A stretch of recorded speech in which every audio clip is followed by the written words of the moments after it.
Perkenalkan, nama saya Gus Teja, NIM 2208561056 dari Universitas Udayana, Fakultas MIPA, Prodi Informatika, pada kelas Sistem Operasi dengan dosen pengampu, Bapak Idewa Made Bayu Atmaja Darmawan.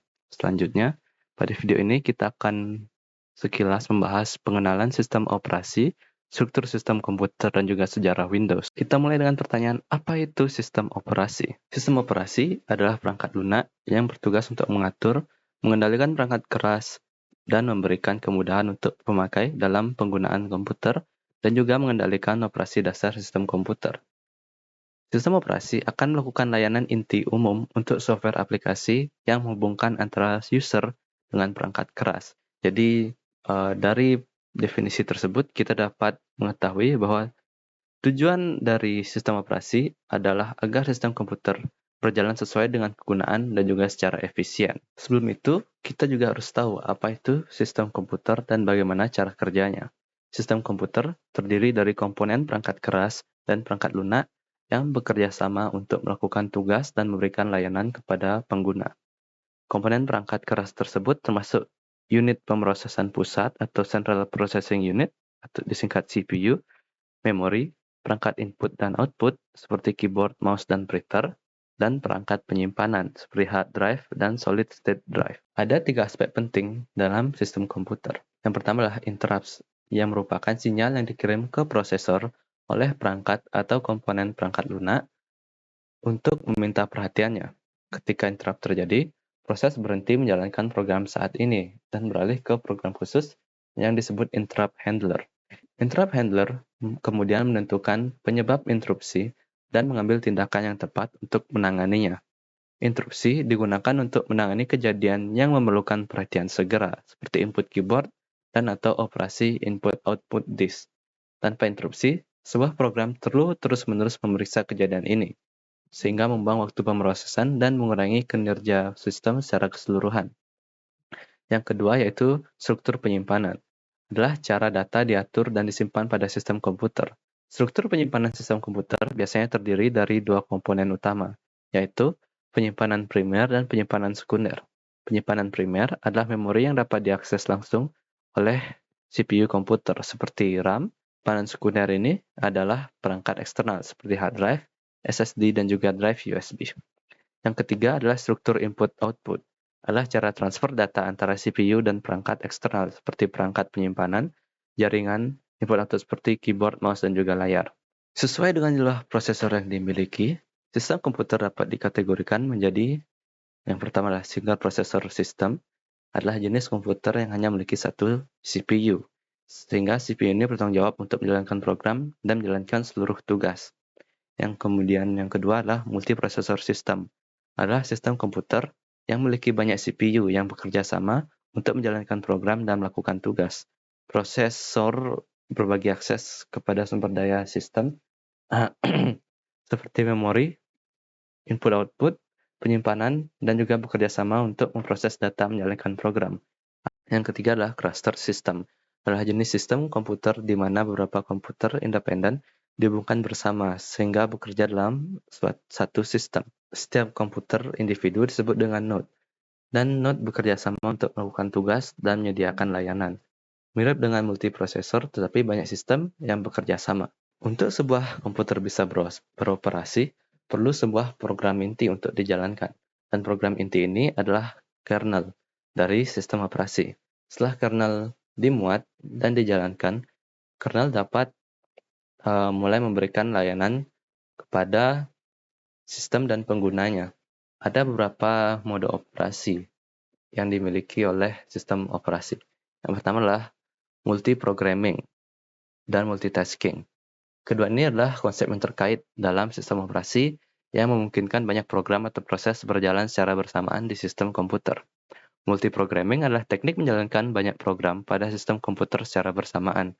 Dalam sistem multiprogramming, CPU beralih di antara program atau proses yang berbeda dengan cepat, sehingga memberikan bayangan bahwa program tersebut berjalan secara bersamaan. Setiap program atau proses dialokasikan sejumlah waktu CPU, dan sistem operasi mengelola penjadwalan tugas untuk memastikan bahwa setiap program atau proses mendapatkan bagian yang adil dari waktu CPU. Kemudian adalah dual mode dan multi mode. Adalah dua konsep terkait dalam sistem operasi yang terkait dengan berbagai tingkat hak istimewa yang dapat dimiliki proses sistem. Dual mode adalah teknik yang digunakan oleh sistem operasi untuk memastikan bahwa proses sistem memiliki tingkat hak istimewa yang sesuai yang diperlukan untuk melakukan tugas tertentu. Dalam sistem dual mode, CPU dapat beralih di antara dua mode operasi, mode pengguna dan mode kernel. Dapat diketahui bahwa sistem operasi memiliki fungsi untuk mengelola sumber daya. Di antaranya yang pertama adalah manajemen prosesor, yaitu membuat dan menghapus proses pengguna dan sistem, penjadwalan proses dan thread pada CPU, manajemen memori, yakni melacak bagian mana dari memori yang sedang digunakan dan proses mana yang menggunakannya, mengalokasikan dan membatalkan alokasi ruang memori sesuai kebutuhan, memutuskan proses atau bagian dari proses, dan data yang mana yang akan dipindahkan keluar dari memori. Yang ketiga adalah manajemen sistem file, yaitu membuat dan menghapus file, membuat dan menghapus direktori untuk mengatur file, mendukung manipulasi file dan direktori, memetakan file ke penyimpanan massal, dan mencadangkan file pada penyimpanan yang stabil atau non-volatile. Yang keempat yaitu manajemen penyimpanan massal, on-mount dan mount, seperti yang biasa kita lakukan pada USB kita. Lalu manajemen ruang bebas, alokasi penyimpanan, penjadwalan disk, dan juga partisi.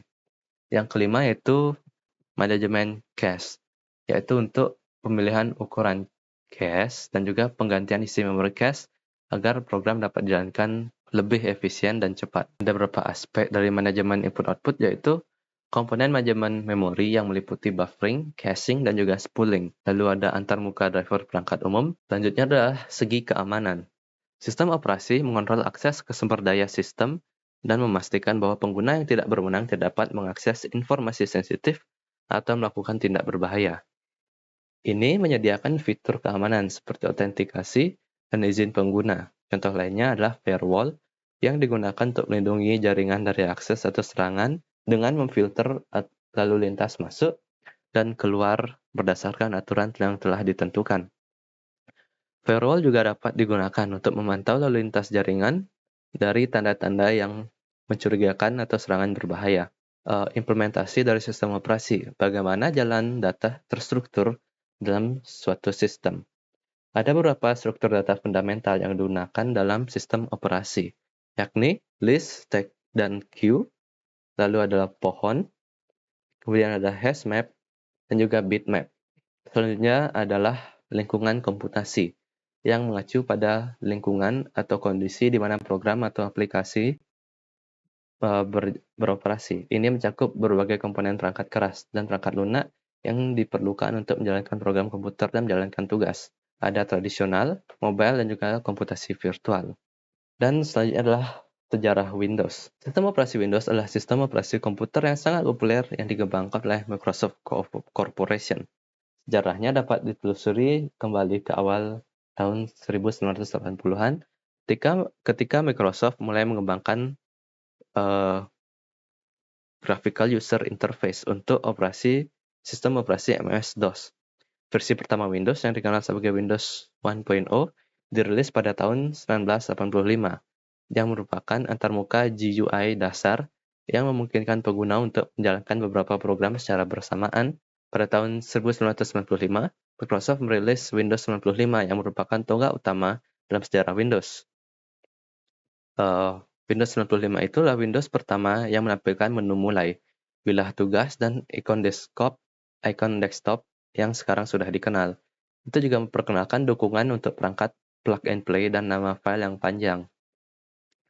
Pada tahun 2001, Windows merilis Windows XP yang menjadi salah satu versi Windows terpopuler hingga saat ini. Itu memperkenalkan sejumlah fitur baru, termasuk antarmuka pengguna yang didesain ulang, peningkatan kinerja, dan dukungan untuk jaringan nirkabel. Sejak itu, Windows telah merilis sejumlah Windows yang lebih baru seperti Vista, 7, 8, dan 10. Windows ini telah memperkenalkan berbagai fitur dan peningkatan baru, termasuk keamanan yang lebih baik, peningkatan kerja, dan dukungan untuk layar sentuh dan perangkat keras modern lainnya. Sekian dari video ini, mohon maaf jika ada kesalahan. Saya tutup